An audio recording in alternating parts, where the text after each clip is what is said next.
après avoir demandé réellement au Saint-Esprit ce que l'Église avait besoin. Et c'est vraiment, par une conviction de l'Esprit que je vous apporte ce message. 4 dangers pour notre foi. Frères et sœurs, mon désir n'est pas uniquement de voir des hommes et des femmes sauvés, même s'ils brûlent dans mon cœur. Mais mon désir est également de voir les sauvés rester sauvés. C'est une chose de gagner les perdus, mais c'est une autre de voir des hommes et des femmes terminer la course qu'ils ont commencée. Cela fait maintenant, je peux le dire, des années que je sers le Seigneur. Cela fait, 30 ans que, ayant pleinement conscience de ce que signifie suivre Jésus, être chrétien, j'ai pu rencontrer des centaines et des milliers de personnes. Et j'ai entendu de grandes confessions de foi. J'ai entendu, des paroles merveilleuses sortir de la bouche de beaucoup de croyants. Mais j'ai malheureusement également, au travers de toutes ces années, vu des centaines ne pas tenir l'engagement qu'ils ont pris. Et si je me réjouis de voir un homme être sauvé, je me réjouis plus encore de le voir terminer la course en rentrant au ciel sauvé. Ouvrons la parole dans 1 Timothée 1, versets 18 et 19. Timothée, mon enfant, je te confie cette recommandation conformément aux paroles prophétiques qui t'ont été prononcées autrefois à ton sujet. Que ces paroles soient ta force dans le bon combat que tu as livré. Garde la foi et une bonne conscience. Quelques-uns ont refusé d'écouter leur conscience et ont causé ainsi le naufrage de leur foi. Je m'adresse à nous tous qui sommes ici. Quelques-uns, dira l'apôtre Paul, n'ayant pas écouté leur conscience, ont provoqué le naufrage de leur foi. Un naufrage, c'est l'interruption dramatique d'un voyage. C'est un échec, c'est une catastrophe. Et lors d'un naufrage, il y a différentes raisons qui peuvent être la source du naufrage. L'apôtre Paul dira que quelques-uns ont refusé d'écouter leur conscience et ont causé ainsi le naufrage de la foi. Certaines personnes affirment, une fois sauvé, toujours sauvé. J'aimerais vous dire ce matin, ce n'est pas vrai. Est-ce que cela veut dire que nous vivons dans l'incertitude de notre salut? Non, l'Esprit de Dieu atteste à notre esprit que nous sommes enfants de Dieu. Nous avons donc une certitude intérieure que nous sommes enfants de Dieu et sauvés. La Bible me rappelle que celui qui persévère jusqu'à la fin sera sauvé. Mais aujourd'hui, avec d'autant plus d'insistance à nous rappeler que nous avons une responsabilité, non seulement celle de recevoir Christ, mais celle de persévérer sur le chemin qu'il nous a tracé. Il y a, dit l'Écriture, beaucoup d'appelés, mais malheureusement, peu d'élus. J'ai vu beaucoup de oui, Seigneur. J'ai entendu beaucoup de merveilleuses confessions. Mais ces mêmes gens, aujourd'hui, sont loin de Christ, voire renient ce qu'ils ont vécu et vivent pire que les païens. Une fois que je suis sauvé, je dois rester attaché à mon Seigneur. Le salut va en parallèle des promesses dans la Bible. Dans la Bible, vous avez toujours des promesses accompagnées de conditions. Si tu m'obéis, alors... Celui qui croit et qui sera baptisé sera sauvé. Il y a une condition, croire, être baptisé. Ensuite, le salut. Il y a toujours promesses et conditions qui accompagnent. Notre condition pour être sauvé, c'est que nous demeurions dans la foi. Pourquoi? Sans la foi, il est impossible de lui être agréable. Si nous marchons, ce n'est pas par la vue, c'est par la foi. Ce qui signifie que ceux qui font naufrage par rapport à la foi ne peuvent plus marcher. Est-ce que cela signifie que quelqu'un qui a fait naufrage soit condamné à rester dans cette situation-là? Eh bien, je dirais qu'il n'y a qu'un cas qui est cité dans la parole de Dieu. Ceux qui ont péché contre le Saint-Esprit. Et vous savez, pécher contre le Saint-Esprit, en fait, c'est dire définitivement non à Jésus. Lorsque vous péchez contre le Saint-Esprit seul peut vous convaincre de péché, de justice et de jugement. Si lui ne vient plus vous convaincre de péché, de justice et de jugement, vous n'avez même plus la capacité de vous repentir. Parce que le seul qui mène à la repentance, c'est le Saint-Esprit par l'œuvre qu'il accomplit dans nos cœurs. Si nous l'attristons, il se retire, et là, alors, nous sommes condamnés, quoique vivants déjà. J'ai vu des hommes, des femmes faire naufrage momentanément, se repentir et revenir dans un profond brisement. Et j'ai vu le Seigneur dans sa grâce les rétablir. Il me semble qu'il est beaucoup plus avantageux pour chacun d'entre nous de ne pas faire naufrage. Et j'aimerais voir avec vous 4 raisons qui peuvent vous amener à faire naufrage par rapport à votre foi. Je rappelle que cette liste n'est pas exhaustive. C'est 4 points que j'ai eus sur mon cœur. Il y a certainement d'autres raisons encore, mais j'aimerais insister sur celle-ci. Premièrement, dira l'apôtre Paul, ils ont fait naufrage pourquoi? Parce qu'ils ont refusé d'écouter, dit l'Écriture, la voix de leur conscience. Foi et conscience vont toujours de pair. Si notre foi n'est pas authentique, nous serons entraînés à pécher et nous n'aurons plus bonne conscience. Et quelqu'un qui pêche et qui ne se repent plus, qui ne se détourne pas de son péché, n'a pas une foi véritable, mais il va se donner de fausses doctrines pour calmer cette conscience. Je vous donne un exemple d'une doctrine fausse et dramatique conduisant des millions de personnes dans l'erreur. Avez-vous déjà entendu cela? Dieu est tellement bon que tout le monde sera sauvé.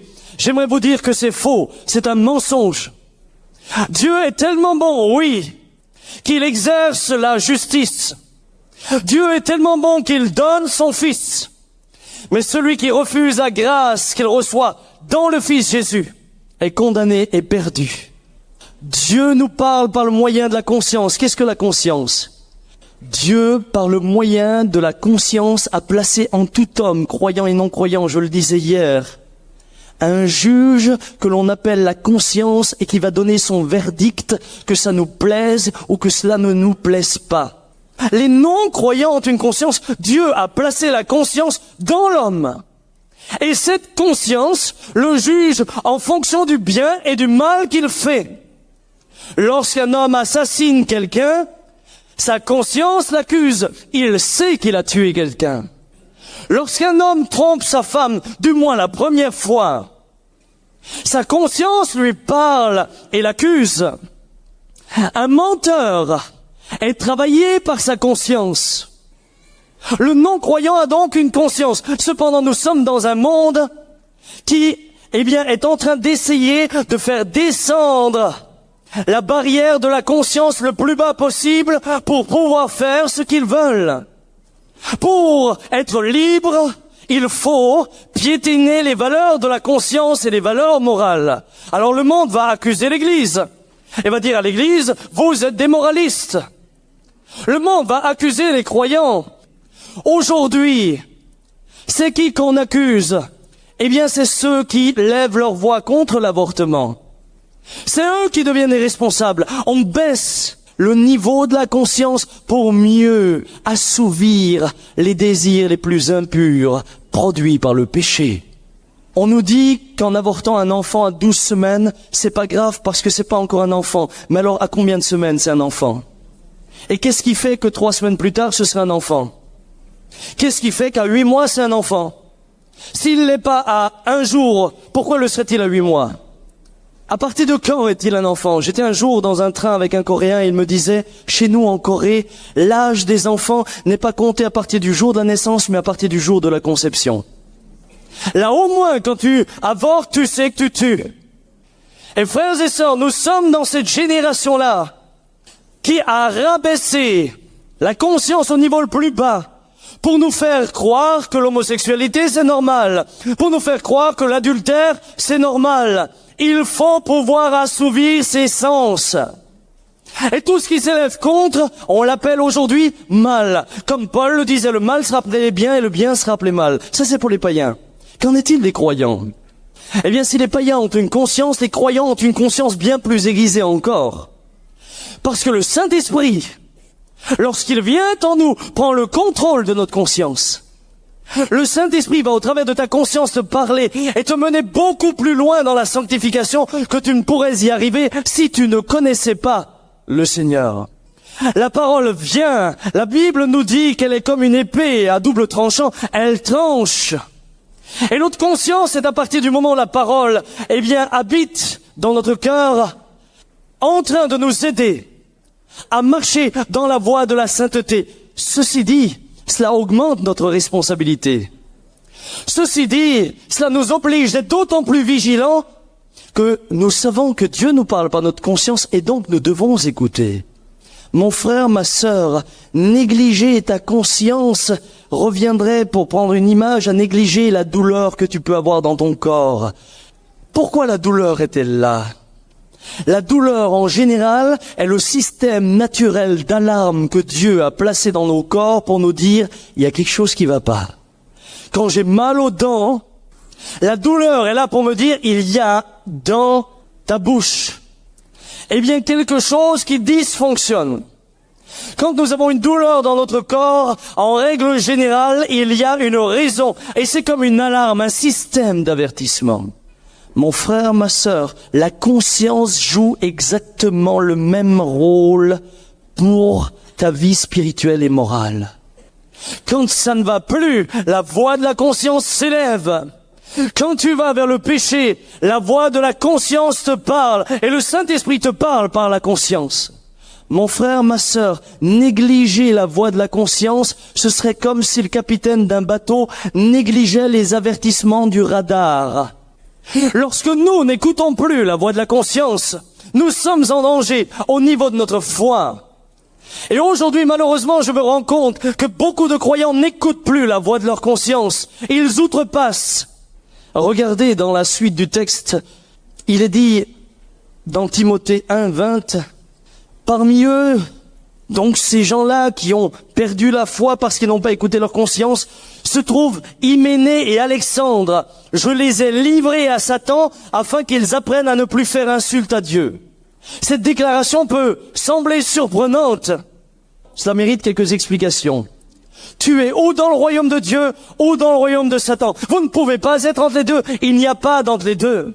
Lorsque quelqu'un sort du royaume de Dieu, il se retrouve automatiquement dans le royaume de Satan. Et lorsque Paul dit « je les ai livrés à Satan », il le dit dans le sens où il a livré leur chair, afin que peut-être Satan vienne, que par la maladie, par la souffrance, ils viennent à une vraie repentance, ils soient sauvés pour l'éternité. Paul va jusqu'à souhaiter que, même si Satan les malmène, les rend malades, peut-être les mène à la mort, que dans ces moments-là, ils soient tellement éprouvés, que revenant à leur bon sens, ils se repentent pour leurs péchés, et ils soient sauvés. Cela vous montre à quel point Paul désirait le salut. Il me semble qu'on ne prenne plus le salut au sérieux. Les chrétiens sont devenus légers, trop légers, légers avec le péché. On pêche et on vient à l'église sans problème. La conscience nous a parlé plusieurs fois, mais ça fait longtemps qu'on ne l'écoute plus, la voix de la conscience. On a toujours de bonnes raisons pour ne pas l'écouter. Mon frère, ma sœur, tu es en danger. Et si ce matin je crie de tout mon cœur, c'est parce que l'Esprit de Dieu m'a dit de te parler de cela. Paul aimait tellement ces hommes, malgré le fait qu'ils ont abandonné la foi, il les aimait tellement qu'il est même prêt à aller jusqu'à les livrer à Satan, parce que pour Paul, ce qui est important, c'est plus le royaume de Dieu à venir que la terre présente. Un deuxième danger, une foi dont le fondement n'est pas solide. Dans Luc 6, 46, 49, il est dit « Pourquoi m'appelez-vous Seigneur, Seigneur, et ne faites-vous pas ce que je dis ? Je vous montrerai à qui est semblable tout homme qui vient à moi, entend mes paroles et les met en pratique. Il est semblable à un homme qui, bâtissant une maison, a creusé profondément et a posé le fondement sur le roc. Une inondation est venue et le torrent s'est jeté contre cette maison sans pouvoir l'ébranler parce qu'elle était bien bâtie. Mais celui qui entend et ne met pas en pratique est semblable à un homme qui a bâti une maison sur la terre sans fondement. Le torrent s'est jeté contre elle, aussitôt elle est tombée, et la ruine de cette maison a été grande. Le premier point qui met ta foi en danger, c'est le fait de ne pas écouter ta conscience. Mais le deuxième, c'est avoir un fondement qui n'est pas solide. Je dirais la tendance naturelle de chaque être humain, vous et moi, eh bien, c'est de creuser le sable. La tendance naturelle de tout être humain, c'est le chemin de la facilité. Lorsque vous vous mettez à creuser un fondement dans le sable, eh bien, va en résulter une théologie du bien-être, dans laquelle s'appliquent tous les versets de la Bible. Qu'est-ce que j'appelle une théologie du bien-être? Eh bien, on a une foi qui se sert de Dieu pour soi et non pas une foi qui sert Dieu pour lui. Et on récite les versets les uns après les autres. On les connaît bien, tous les versets sur la guérison divine. Mais on ne cite jamais les obligations qui les accompagnent. On cite tous les versets pour la bénédiction matérielle et je crois à la bénédiction matérielle. Cependant, elle appartient à Dieu et il donne quand il veut, comme il veut. Ce n'est pas l'objectif. La théologie du bien-être va vous amener à avoir toute une culture de la Bible de laquelle vous n'allez tirer que la substance qui vous convient. Mais commencez à parler de renoncement, commencez à parler de crucifixion de la chair, commencez à parler de laisser les biens matériels, commencez à parler de laisser les grandes carrières, commencez à demander du sacrifice. Et la théologie de la chair disparaît. Mon frère, ma sœur, cette attitude te mène à être en danger pour ta foi. Alors on est chrétien, on vient à l'église, mais de manière inavouée, on vient à l'église pour être béni dans sa famille, on vient à l'église pour réussir au travail, on vient à l'église parce que Dieu doit nous bénir pour que nous nous enrichissions, on vient à l'église pour être toujours en bonne santé, on vient à l'église en fait pour soi, et encore une fois pour soi. Et le jour où Dieu ne donne plus, ces gens-là en général perdent leur foi. Mon frère, ma sœur, où en es-tu? On se donne une foule de docteurs qui nous disent des choses qu'on a envie d'entendre. Lorsqu'ils ont prêché, on est content. Ils satisfont pleinement ce qui nous convient. Ils satisfont notre chair. Ils nous laissent croire que parce que nous sommes chrétiens maintenant, eh bien, tout est à notre disposition. Sans renoncement, sans brisement, sans mort à soi. Frère, sœur, ne te laisse pas tromper. Cette théologie-là te mènera à la ruine. Elle est un mensonge. Je crois au Dieu d'Abraham, d'Isaac et de Jacob, le Dieu qui bénit. Mais je crois aussi au Dieu d'Abraham qui dit quitte ton pays, quitte ton confort. Mais je crois aussi au Dieu d'Abraham qui dit donne-moi ton fils Isaac. Donne-moi celui que tu aimes. Oui, je crois à la bénédiction d'Abraham, d'Isaac et de Jacob. Mais je crois aussi à l'obéissance de nos pères dans la foi. Et l'obéissance consiste à faire non pas ce que j'ai envie de faire, mais ce que Dieu veut que je fasse. L'Église de Jésus-Christ est en danger parce qu'elle ne fait plus ce que Dieu veut, elle fait ce qu'elle veut. Et parfois sur des aspects très spirituels. Vous savez, c'est pas les gens qui ont l'apparence la plus spirituelle qu'ils sont le plus.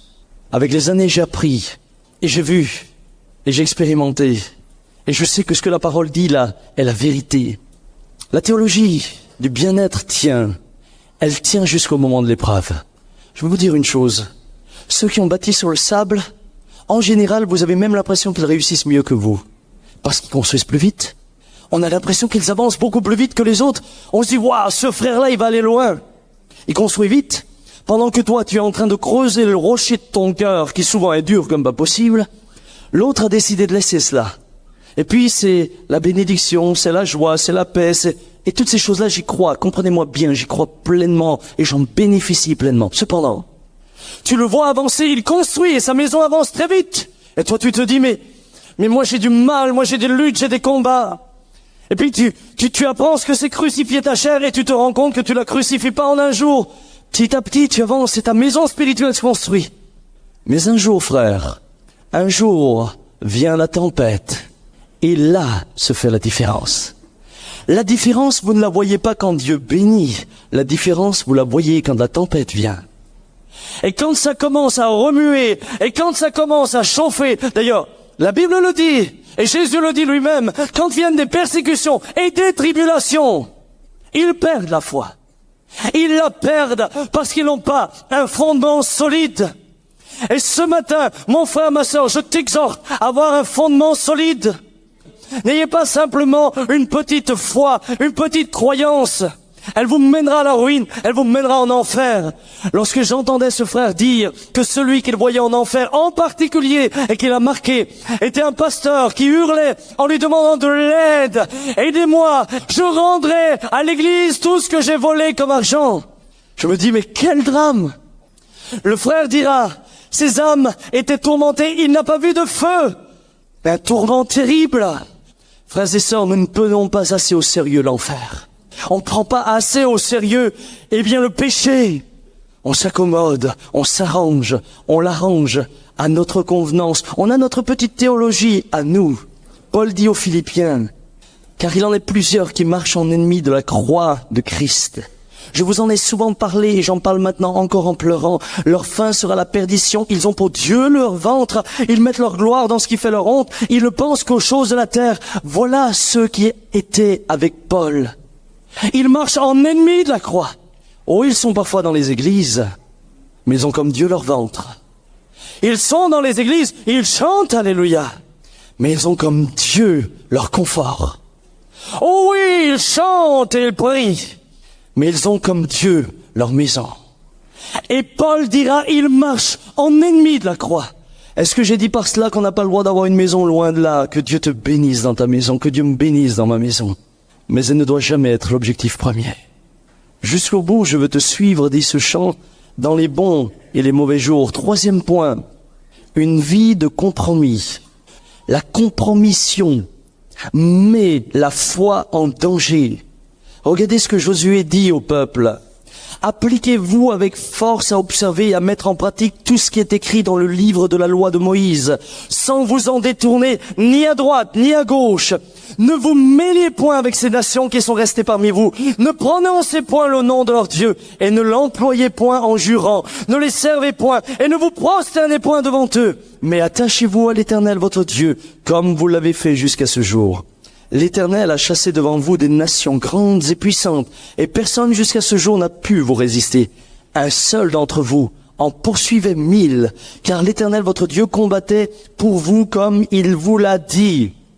Nous avons là quelque chose de glorieux. L'Éternel combat pour vous comme il l'a dit. Veillez donc attentivement sur vos âmes afin d'aimer l'Éternel votre Dieu. Ça, c'est la condition pour rester dans la bénédiction et la victoire. Si vous vous détournez et que vous vous attachez au reste de ces nations qui sont demeurées parmi vous, si vous vous unissez avec elles par des mariages et si vous formez ensemble des relations, soyez certains que l'Éternel votre Dieu ne continuera pas à chasser ces nations devant vous, mais elles seront pour vous un filet et un piège, un fouet dans vos côtés et des épines dans vos yeux, jusqu'à ce que vous ayez péri de dessus ce bon pays que l'Éternel votre Dieu vous a donné. Frères, sœurs, je vous en supplie, arrêtez de faire comme le monde. De grâce, revenez à l'Éternel. Craignons-le ensemble. Je suis malheureux quand je vois certains croyants être parfois pires que les non-croyants.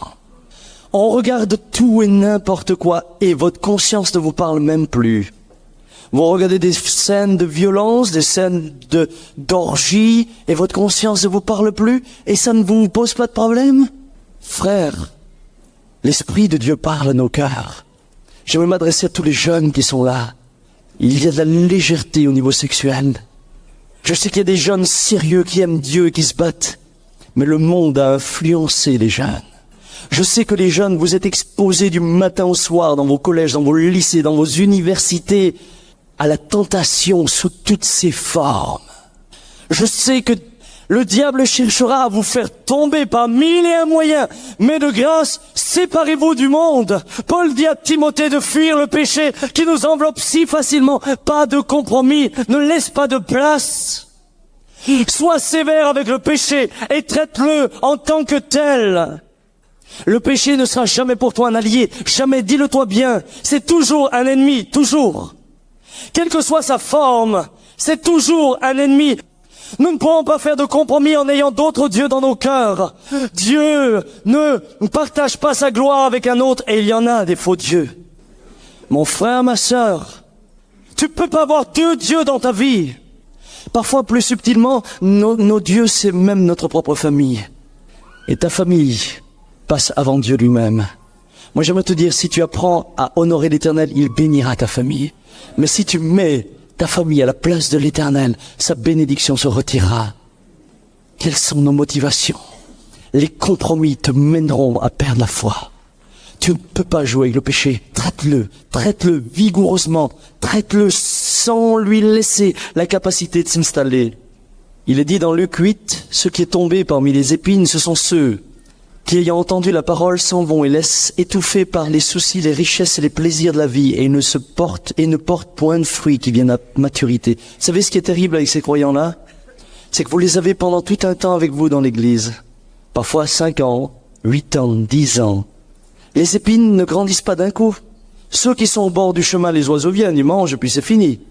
Mais ceux qui font des compromis, vous les avez avec vous pendant tout un temps. Voire, vous vous attachez à eux, vous les aimez. Et tout d'un coup, de manière incompréhensible, vous les voyez se détourner du Seigneur, retourner dans le monde. Et là, la parole de Jésus s'applique à eux. Le chien est retourné à ce qu'il a vomi, et la truie lavée est retournée dans le bourbier. Et j'ai vu des hommes qui avaient été lavés par le sang de Jésus, retourner, se rouler dans leur saleté du passé. Et j'ai vu des femmes qui avaient vraiment, confessé leur péché, l'avaient abandonné, retourné à ce qu'ils avaient vomi. Je l'ai vu, et je l'ai vécu, et j'en suis malheureux. Oui, je veux que les âmes soient sauvées, mais je veux que les croyants restent sauvés. Nous allons arriver au 4e point, et c'est ma dernière raison aux causes qui met votre foi en danger, une relation peu profonde avec Christ. Dans la parabole du semeur, il est dit, les autres pareillement reçoivent la semence dans les endroits pierreux. Quand ils entendent la parole, ils la reçoivent d'abord avec joie. Mais ils n'ont pas de racines en eux-mêmes. Ils manquent de persistance et dès que survient une tribulation, une persécution à cause de la parole, ils y trouvent une occasion de chute. La racine, c'est capital, c'est vital la racine. Par la racine, la plante boit de l'eau. Par la racine, la plante se nourrit. Mon frère, ma sœur, si tu n'as pas des racines profondes, cela veut dire que tu ne te nourris pas correctement. Je suis parfois surpris de voir des croyants qui se contentent de lire la Bible une fois lorsqu'ils viennent le dimanche au culte. Et ça leur suffit. Je suis parfois surpris de voir des chrétiens qui, oui, la louange le mardi soir, et ça suffit. Mon frère, j'aimerais te dire, applique-toi une politique qui soit celle-ci. Nourris ton âme autant de fois par jour que tu nourris ton corps. Prends autant de temps pour ton âme que tu prends de temps pour nourrir ton corps. Croyez-moi que pour nourrir le corps, on prend du temps. Alors frères, sœurs, une relation peu profonde avec Dieu met ta foi en danger.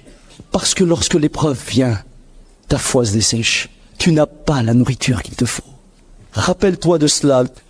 Je veux prendre chaque jour autant de temps pour nourrir mon âme que je prends du temps pour nourrir mon corps. Au travers de la nourriture, nous avons la force pour continuer tout le restant de la journée.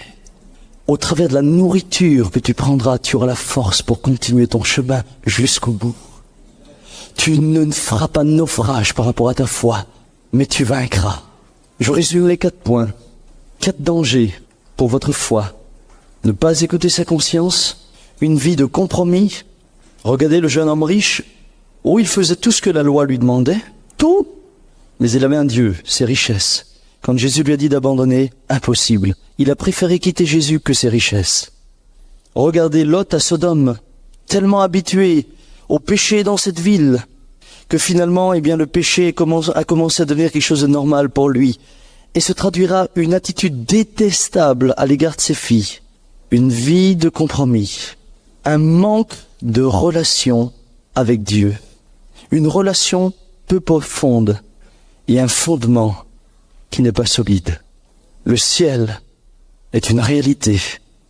L'enfer est une réalité. Mon désir, c'est que tous ensemble, frères, sœurs, avec nos familles, nous allions dans le ciel. Et je souhaite qu'aucun ne périsse, pas plus que Dieu le souhaite.